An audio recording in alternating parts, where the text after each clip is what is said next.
Hello বন্ধুরা, আগের পার্টে তোমরা দেখেছিলে এই আঙ্কেলের থেকে বিস্কিট নিয়ে মাছ দেখার জন্য আমরা চলে গেছিলাম সোজা ভিতরের দিকে। তো আগের ভিডিওতে তোমাদের সঙ্গে সবটুকু শেয়ার করা হয়, ভিডিওটা নিয়ে চলে এসেছি বাদ বাকিটুকু শেয়ার করার জন্য। তো ভিডিওটা তোমরা পুরোটা দেখতে থাকো। আর রাস্তায় ভিতরে যেতে যেতেই পড়ে গেল কার দেখা, দেখো গাইস, দুটো বড় বড় হনুমান বসেছিল। আর সকাল সকাল হনুমানের দর্শন মানে দিনটা অনেক শুভ বলে মনে করা হয়। দেখার জন্য আমি বেশি এক্সাইটেড ছিলাম। এই রাধাকুণ্ড তো সোজাসুজি এখানেই চলে আসলাম ফার্স্ট। তোমরা এই রাধাকুণ্ডের জলে স্নান করা বা পা ধোয়া, কুলিকুচি করা এই সমস্ত জিনিস তোমরা করতে পারবে না।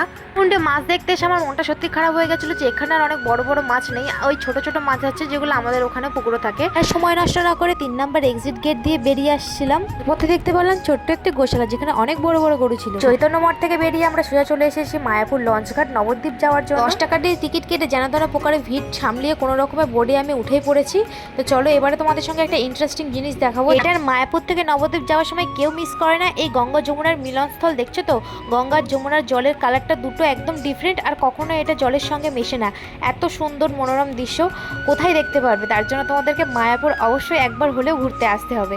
ঘাটে আসার পরে এত পরিমাণে খিদে পেয়ে গেছিল, সোজা চলে এসেছিলাম আমরা কচুরি খেতে। এখানকার কচুরি মিষ্টি নাকি ভালোই ফেমাস। বেশি দেরি না করে আমরাও অর্ডার দিয়ে দিয়েছিলাম, আর আমাদের খাবারও চলে এসেছিল। দেখো কচুরি আর আলুর তরকারি। আমরা খেতে থাকি। আর ভিডিওটি তোমরা এই পর্যন্ত দেখে থাকলে একটু লাইক কমেন্ট শেয়ার করে দিও। চলো ভিডিওটা আজ এই পর্যন্তই রাখছি, আর নেক্সট পার্টে তোমাদের সঙ্গে শেয়ার করব যে নবদ্বীপ এসে আমরা কোন কোন জায়গায় ঘুরতে গেলাম আর কতটা মজা করলাম।